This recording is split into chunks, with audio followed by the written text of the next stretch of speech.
Howdy! Let's all gather around the campfire, heat up our branding irons, and learn how to create a digital watermark brand.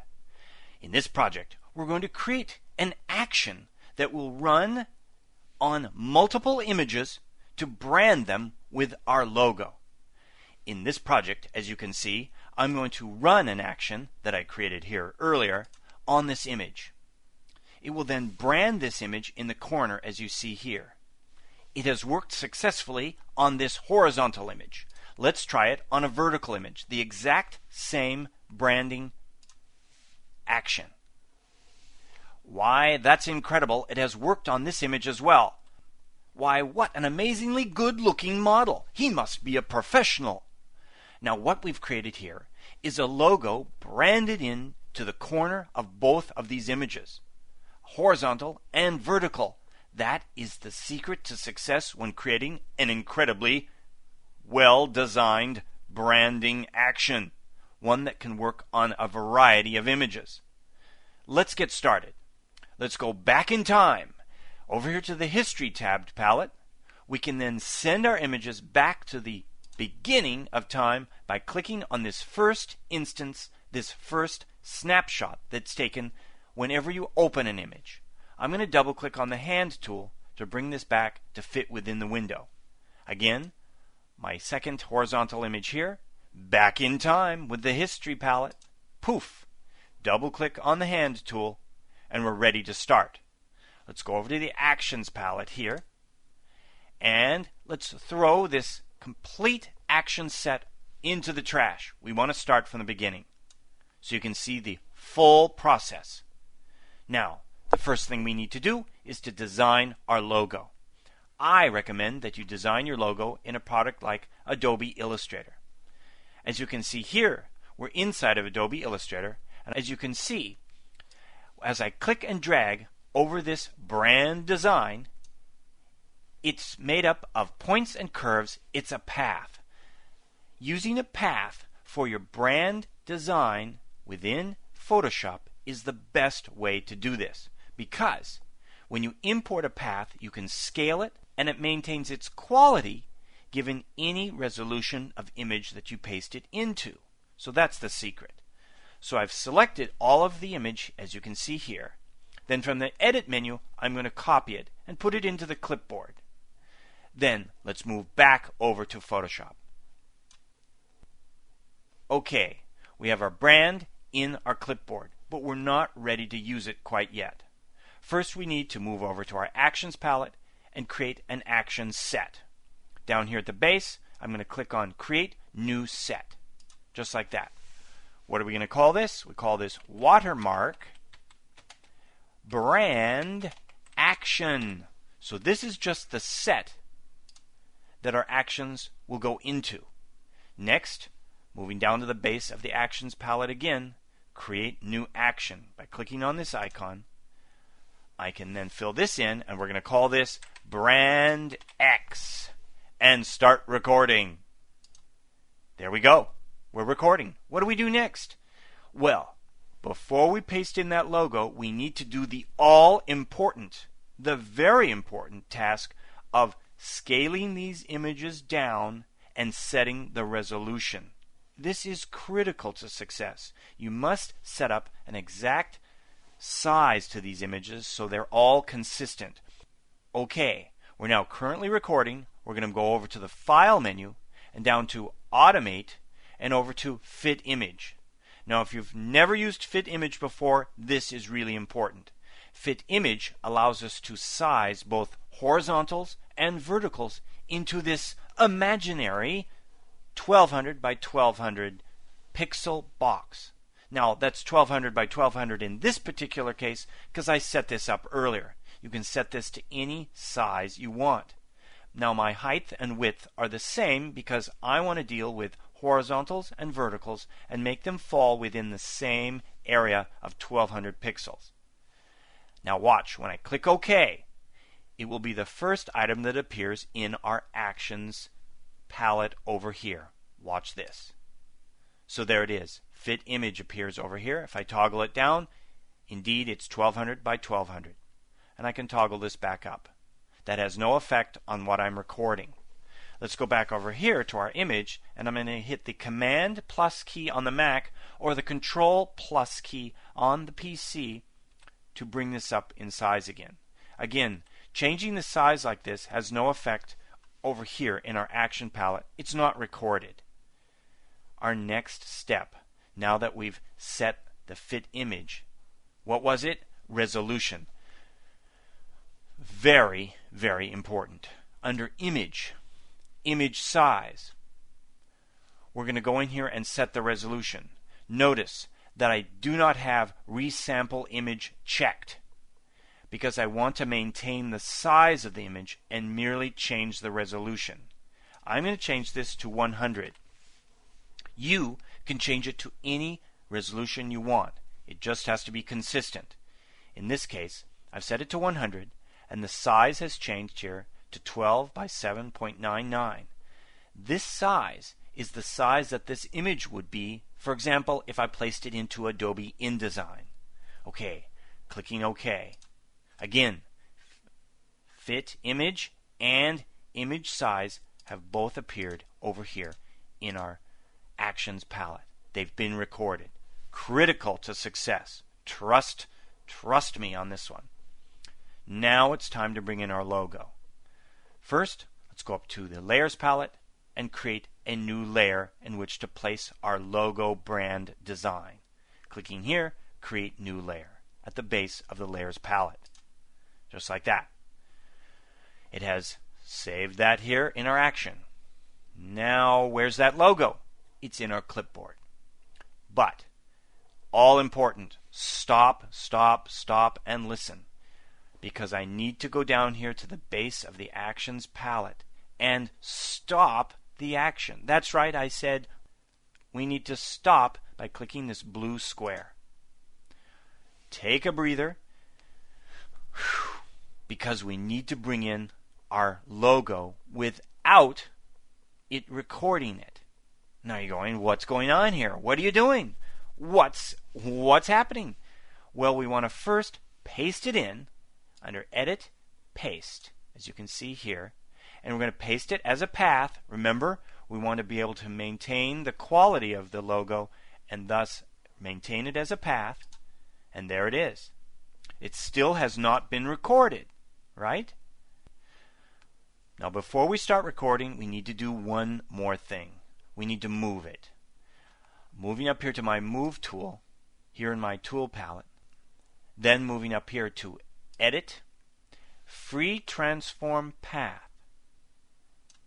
Okay? And I'm going to move the path to the upper left-hand corner. Now, why is he moving this to the upper left-hand corner when the final project had it in the lower right-hand corner? Well, the logic behind this is, this wonderful secret logic that you can only learn here, is that if you place something in the upper left-hand corner, then it's consistent between both horizontals and verticals, right? Because the exact positioning in the upper left-hand corner always exists in both horizontals and verticals. Whereas if you place it in the lower right-hand corner in a horizontal, that would be a completely different location than what you would find in a vertical. Trust me on this one. Place it in the upper left-hand corner. Okay. I'm going to hit the Enter or Return key. Okay. Have we started recording yet? No. Should we? Yes. The logo is in position. Shouldn't we scale it? No. No, don't scale it. First, lock it down. So we're going to go over here to our button at the base of the Actions palette, Begin Recording. Right? I've clicked on that button. Has it recorded this new branded icon up here in the upper left-hand corner? No. That's our next step. Here, from the flyout arrow on the Actions palette, just like that, insert path. What path? The path we've just placed. Insert it. Poof. We now have inserted all of the information based on that path into the action. Now think about that. We no longer need to have Illustrator open when we run this action because the exact shape, form, Bezier curve, everything is saved inside of this set work path. Poof, just like that. Amazing. Okay, now it's time to transform this and change this. So now we go up to Edit, Free Transform Path, and then we hold down the Shift key to constrain the proportions of this image, and then click on the lower right hand corner, and we can then scale this up in size. Right about there. Then I can move my cursor away from this selected box and then see that the rotation icon appears, and then I can rotate it because my design called for a rotation. Now check this out. The design has moved off of the edges of the image area. It is critical that you move it back into the image area. Here I'm just clicking on it and dragging it in. You could also use the arrow keys on the keyboard, but make sure all of the portions of your design are within the image area. Then you can select the Enter or the Return key. Notice in the Actions palette, it has now transformed it to that position, and it has recorded it after we set the path. Very critical to set the path first, then transform it. We are now ready to move to our next step. We now need to turn this path into an actual layer filled with color. Now remember earlier we created our new layer. Now we need to fill this as a selection. To turn a path into a selection is relatively easy. Going over to the Paths palette, selecting that tab, moving my cursor over the work path, then holding down the Command key on the Macintosh or the Control key on the PC, the icon changes. You click once. Did you see that? The path has instantly turned into a selection. Then we can go back to the Layers palette. Notice that our layer number 1 is still selected, and now we want to fill this with an appropriate color. I'm going to select the eyedropper tool here from the tool palette, then move into my work area, in this case the photograph, click on some of this dark brown leather because that's the color that I want to make and add to my brand. That's a simple and easy way to do it. You could also choose your colors in a variety of other ways, but this worked quite well. Now, the easiest way to fill the current selection with that color is either the Option Delete on the Macintosh or the Alt Delete on the PC, which I'm going to do now. Did you see that? It's now filled that current selection.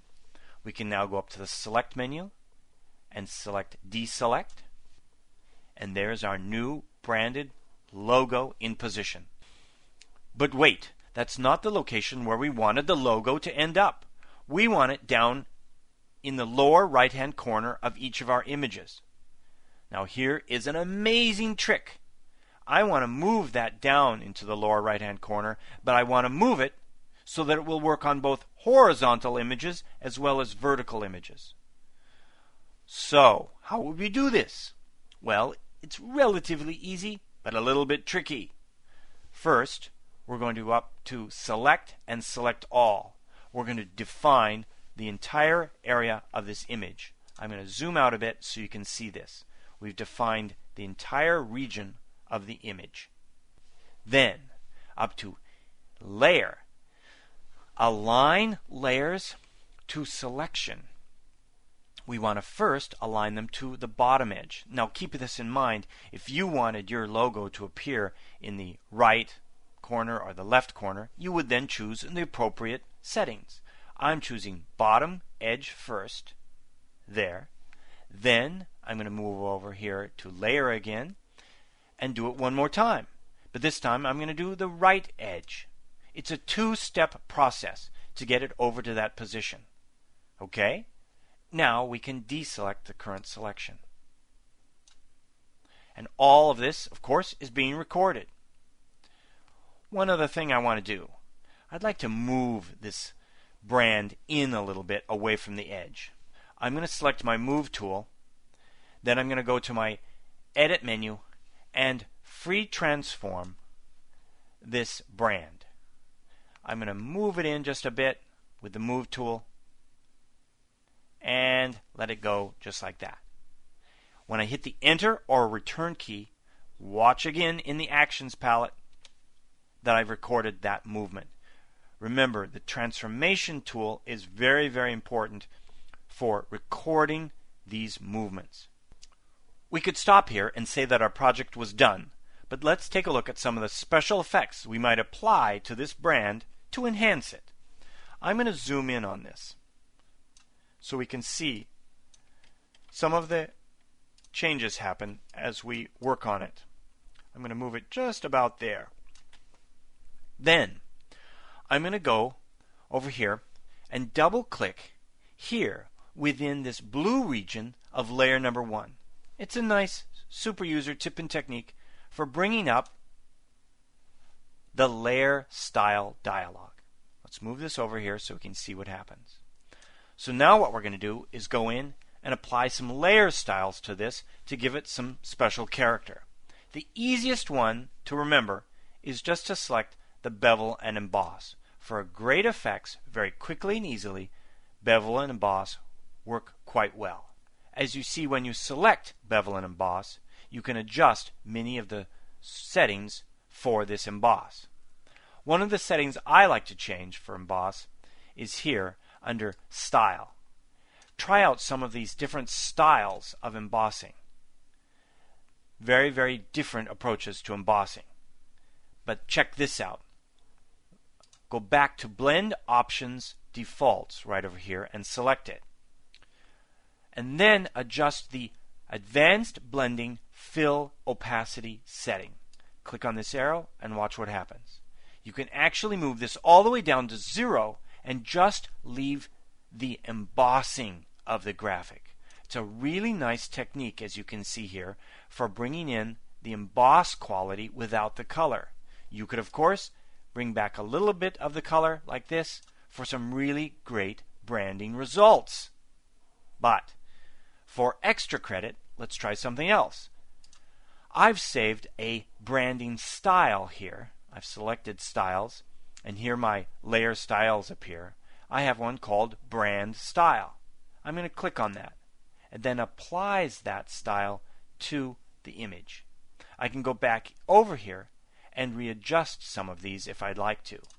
Let's put on a different overlay adjustment here. Let's bring this up color just a little bit, and let's go to the outer glow and make that a little bit more opaque, like that. Then let's click OK. Now, when I click OK, it is then recorded here in my set. Great.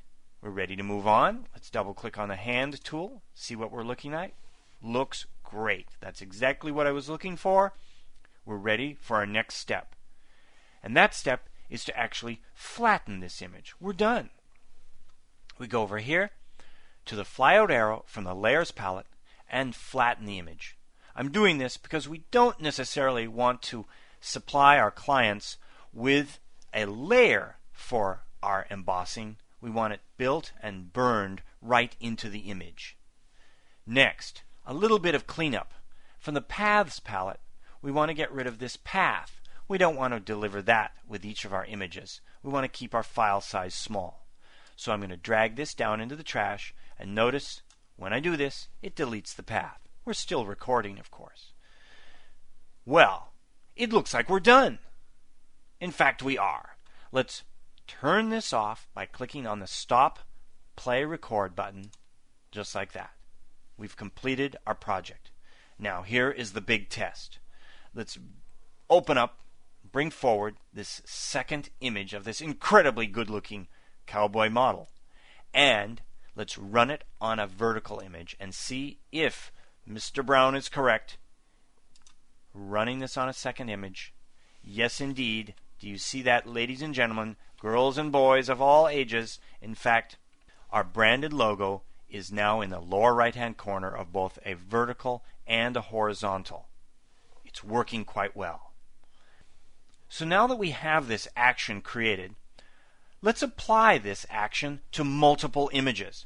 I'm going to switch over to the Bridge application, and then within Bridge application, I'm going to target 4 different images that I want to apply my brand to. Then I'm going to go up to Tools, and down to Photoshop, and over to the Image Processor. Now within the Image Processor, I can then process these images and add a preference down here at the bottom for an action. Let's turn the resize off because we added the resize, the fit image, into the actual action that we put together. So that's not necessary here. But the saving as JPEG, PSD, or TIFF would be necessary. Notice, select location to save processed images. That's been set as the desktop. Notice up here in step number 1 that the images are being selected from the bridge. That's correct too. So now all we have to do is select Run. It's then going to go through and process all of those images and then put them into a folder on the desktop. Let's check this out and see how we've done. Here on the desktop, I open up my JPEG folder, and indeed, here are all my images. I'll open one of them, branded in the corner, and they've all been processed down to the correct size. So, you've just seen a great way to make digital branding possible across multiple images by creating a custom brand.